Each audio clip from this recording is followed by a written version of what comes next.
Hi friends, ನಾನಿವತ್ತು ಕರಾವಳಿಯ ಪ್ರಸಿದ್ಧವಾದಂಥ ಹುಲಿ ಕುಣಿತದ ಬಗ್ಗೆ ತೋರಿಸಿಕೊಡ್ತೇನೆ ನಿಮಗೆ. ಹುಲಿ ಕುಣಿತ ಎಂದರೆ ಎಲ್ಲರಿಗೂ ಇಷ್ಟ ಅಲ್ವಾ? ಅದನ್ನು ನೋಡ್ತಾ ಇದ್ದಂತೆ ನಾವು ಕೂಡ ಒಂದೆರಡು ಸ್ಟೆಪ್ ಹಾಕೋಣ ಅಂತ ಅನಿಸುತ್ತೆ ಅಲ್ವಾ? ಇದು ಕರ್ನಾಟಕದಲ್ಲಿ ಪ್ರಸಿದ್ಧವಾದ ಒಂದು ನೃತ್ಯ ಕಲೆಯಾಗಿದೆ. ಸಾಧಾರಣವಾಗಿ ಕೃಷ್ಣ ಜನ್ಮಾಷ್ಟಮಿ, ನವರಾತ್ರಿ, ಗಣೇಶ ಹಬ್ಬದ ಸಮಯದಲ್ಲಿ ಹುಲಿ ಕುಣಿತ ಅಂತೂ ತಪ್ಪಿದ್ದಲ್ಲ. ದುರ್ಗಾದೇವಿಯನ್ನು ಗೌರವಿಸಲು ಹುಲಿ ಕುಣಿತ ನಡೆಸುತ್ತಾ ಇರುತ್ತಾರೆ. ಕರಾವಳಿಯಲ್ಲಿ ಇದು ತುಂಬ ಫೇಮಸ್. ಇದು ಹುಟ್ಟಿಕೊಂಡಿದ್ದೇ ಮಂಗಳೂರಿನಲ್ಲಿ.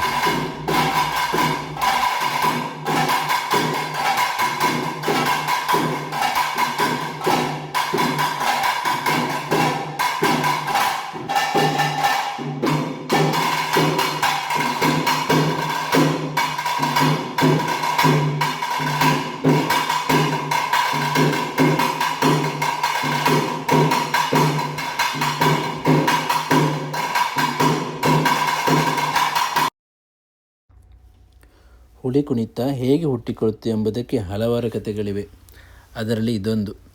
ಮಂಗಳೂರಿನಲ್ಲಿ ಮಗುವೊಂದು ಅನಾರೋಗ್ಯಕ್ಕೆ ತುತ್ತಾಗಿ ಚರ್ಮದ ಕಾಯಿಲೆಯಿಂದ ಬಳಲುತ್ತಿತ್ತಂತೆ.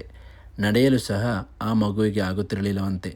ಮಗುವಿನ ತಾಯಿ ಮಂಗಳೂರಿನ ಮಂಗಳಾದೇವಿ ದೇವಸ್ಥಾನಕ್ಕೆ ಬಂದು, ನನ್ನ ಮಗುವಿನ ಕಾಯಿಲೆ ವಾಸಿಯಾದರೆ ನಿನ್ನ ಮುಂದೆ ಹುಲಿವೇಷ ಹಾಕಿಸಿ ನೃತ್ಯ ಮಾಡಿಸುತ್ತೇನೆ ಎಂದು ಹರಕೆ ಕಟ್ಟಿಕೊಳ್ತಾಳಂತೆ.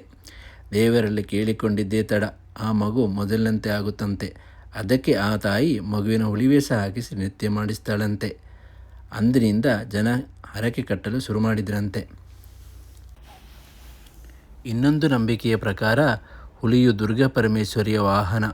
ಹುಲಿವೇಷ ಹಾಕಿ ಕುಣಿದ್ರೆ ದೇವಿಯನ್ನೇ ಹೊತ್ತಂತೆ. ದೇವಿ ನಮ್ಮನ್ನು ದುಷ್ಟಶಕ್ತಿಗಳಿಂದ ಕಾಪಾಡ್ತಾಳೆ ಅನ್ನೋ ನಂಬಿಕೆಯಿಂದ ಹುಲಿವೇಷ ಹಾಕಿ ನೃತ್ಯ ಮಾಡುತ್ತಾರೆ.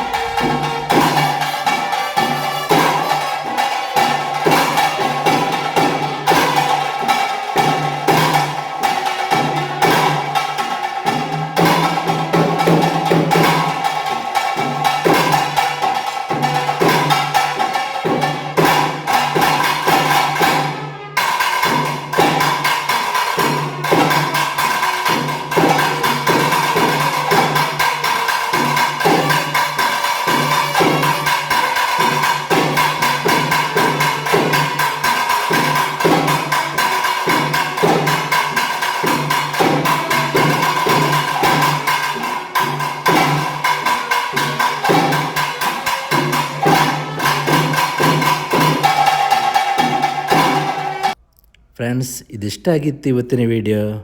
ಈ ವಿಡಿಯೋ ನಿಮಗೆ ಇಷ್ಟ ಆಗಿದ್ದರೆ ಸಬ್ಸ್ಕ್ರೈಬ್ ಮಾಡಿ, ಲೈಕ್ ಮಾಡಿ, ಕಮೆಂಟ್ ಮಾಡಿ ಅಂತ ಹೇಳ್ತಾ ಈ ವಿಡಿಯೋನ ನಾನು ಇಲ್ಲಿಗೆ ಎಂಡ್ ಮಾಡ್ತಿದ್ದೀನಿ.